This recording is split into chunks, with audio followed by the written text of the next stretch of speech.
Happy Monday, everyone. As promised, some notes about the last couple weeks and then looking forward. So first, for the last couple weeks, we had the exercise, a couple chapter takeaway assignments, and I did briefly comment on the FEMA assignments individually, and then the emergency management discussion. So you should have comments back from me as far as those. If you do not and still have questions, please do email me.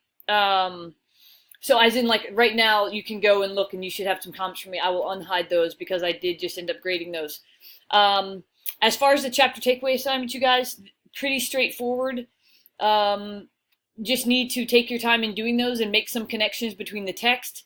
Make sure to use in-text citations and references. This isn't just because I'm being particular, but at the master's level, when you put a lot of information down and then give, let's say, 2 or 3 references at the end, you wouldn't have an idea of where the information came from in the actual text. So you really need to make that distinction. Also, again, these should be interesting assignments for you. Instead of the dry, read the text, let's take a test. What do you want to remember from this? I don't want facts, bullet points, unless they're bullet points of, oh, this is what I wanted to learn about. Right off the bat, many of you have done a really good job. Stand out, Bernie. If you have questions on why you're not getting full credit, look at Bernie's chapter takeaway assignments to get an idea. Again, he is not the only one that is doing well on these, but that for right now stands out in my mind. So I'm going to talk briefly about the emergency management profession assignment that we just had due. And then for this week, you have a pretty straightforward weekly assignment number 4 on CERTs, Community Emergency Response Teams. Also exercise, straightforward, another chapter takeaway. And then things get a bit easier. And I like to do what I call front-loading courses, as in many courses you have these big assignments due at the end. I like to put, so this was a pretty taxing first 6-7 weeks, and I totally understand that. And then it does ease up. So over week 8 through 10, you will have reading journals. And I'm going to go in and talk about this now, so if you need to take any notes, pause and get something to take notes on.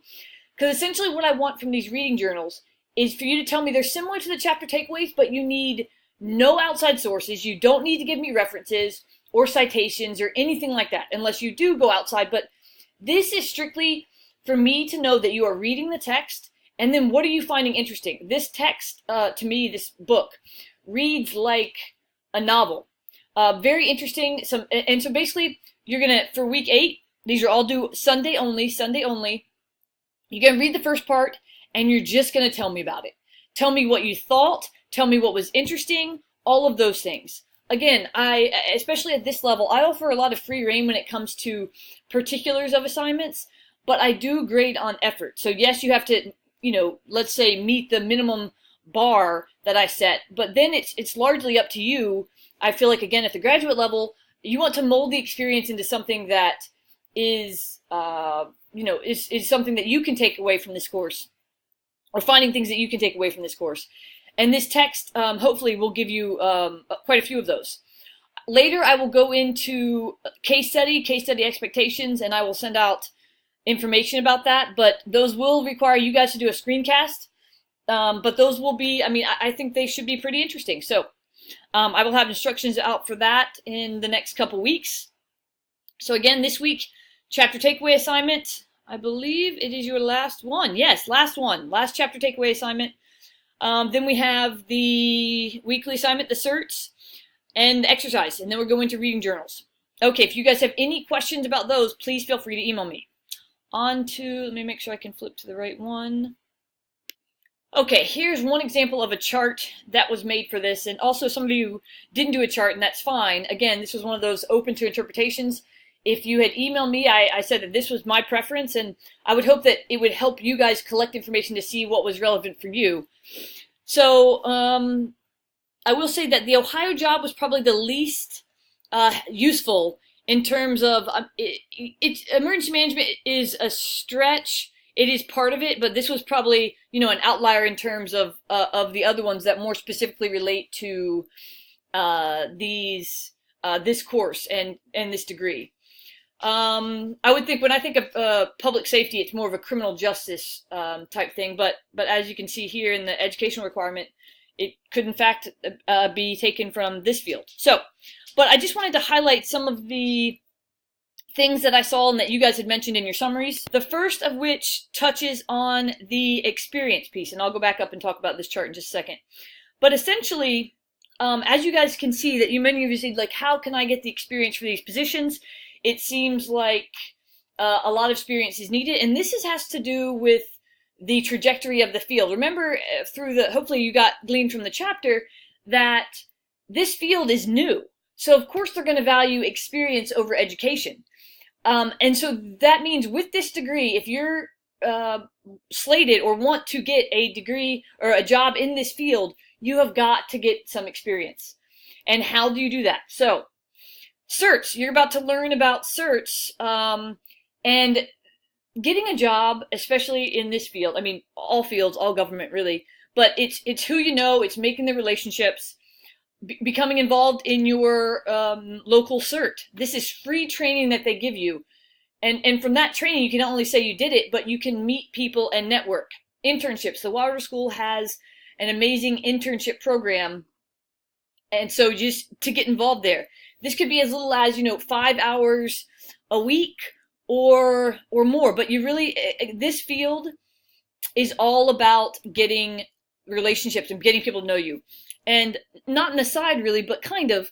So my wife is doing her PhD in sociology with a focus on sex education in the schools, public school system. So when we came out here, she took it upon herself to find out what organizations dealt with and made the curriculum for the schools. And then she set up meetings. She simply sent emails to about 4 or 5 people and said she was interested in this and she would like to meet them for coffee. She wasn't turned down once, amazingly enough. And now she has a job just solely because of that. And so it was kind of perfect timing, but these are relationships that you have to set up for yourself in order to do well in this field. Jim Keck, you guys, if you don't know him already, you will know him. Set up a meeting with him. He is plugged into all of the local emergency management departments, the state emergency management department. He can plug you in. So unlike a degree, let's say a master's in business or a concentration in finance, where you can go right out and work for JP Morgan and they're going to hire you right out of college, it is not going to happen here. So you need to do some things that set you apart, and just having the master's degree in this field will not help you. Obviously, it will not hurt you, but that is not even the minimum of what you need to do here. So that may be disheartening, but hopefully helpful, and this is why I think that this assignment is really important. Some other things to mention here is let me just go on and talk about this chart quickly. So this individual didn't have their own in there, and it was important because it was from the University of Richmond. And I just pulled up their pay scale because I believe this job was for pay scale was for the grade 8. This is how many of the federal governments, set up as well. And here's actually the reason I use this chart is it illustrated very well why I didn't want you to use USA Jobs. So this individual, not that they used USA Jobs, but I think it was like some variation of that, like Fed Jobs. And true to form, this was 8 pages long, this job description.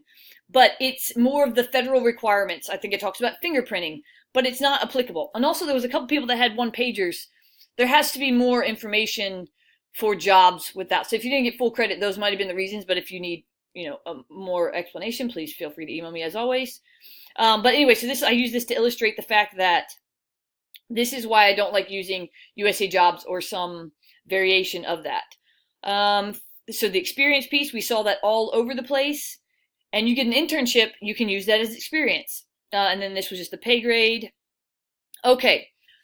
So what else can you do if you don't have experience? Again, I would get involved with the cert, the internships. Now, you guys should have read about the Certification in Emergency Management, the CEM. This is kind of the professional standard for the emergency managers. There's different ones. The CEM is the most reputable. Here again, if you want to get in this field, you should look into that. I believe that you need experience before you can start the process, but you can understand what that means, and this is what employers are going to look for. That is kind of the standard, because the career and how it's evolving. It's a way to say, here are the minimum competencies that we need you to have as an emergency manager. This really became a big deal in the Flint water emergency, where it basically all fell on the emergency manager, or that was one of the biggest reasons, apart from, social inequality and health inequality and health disparities, for the people not being listened to. But the emergency manager, which was appointed by the governor, had a huge hand in this, and simply they did not think he was qualified. So, okay, so there's that. Here's some other just examples. Hopefully you guys, through the quizzes I had, you do have a better idea of all of this knowledge. Oh, I know what I wanted to say. As far as this software, I have not even heard about this. So if you see something, and again, all of this was, hopefully you guys just didn't rush through it, but really looked at, here is what is needed. Here's what the current field is saying that they needed. I've never heard of this, but you guys should know what that is. And again, apart from the Ohio job, I would say that going in and looking at all of these qualifications, the education, the experience, this is why I wanted you guys through the chart. You can see what it is you need to do. How can you position yourself? How can you research to see what it is? And understanding what this software is. Also, a lot of GIS mapping is huge right now. And doing any sort of online courses, it would probably be, just one more thing that you could do to set yourself apart. Okay, and then down here, I mentioned this as basic core courses. So there's a series. If you do this list of courses, it is so that you get, apart from the individual certifications, it's some sort of certification you can get through FEMA as far as a basic. It's just like a basic competency at the lowest level, but still a basic competency. Instead of listing all of these on your CV, you have this basic competency. And I'm sorry, I do not have the name for that right now. And then here are some other ones that came up. So doing these FEMA exercises are not in vain. They are, in fact, useful. And then last thing, there was another, this was nicely done. I'd forgotten who this, I think it was a female in our class. But yeah, just really nicely done. So I appreciated that. Okay, you guys, well, that is it. Please email me with any questions or comments. Have a great day. Bye.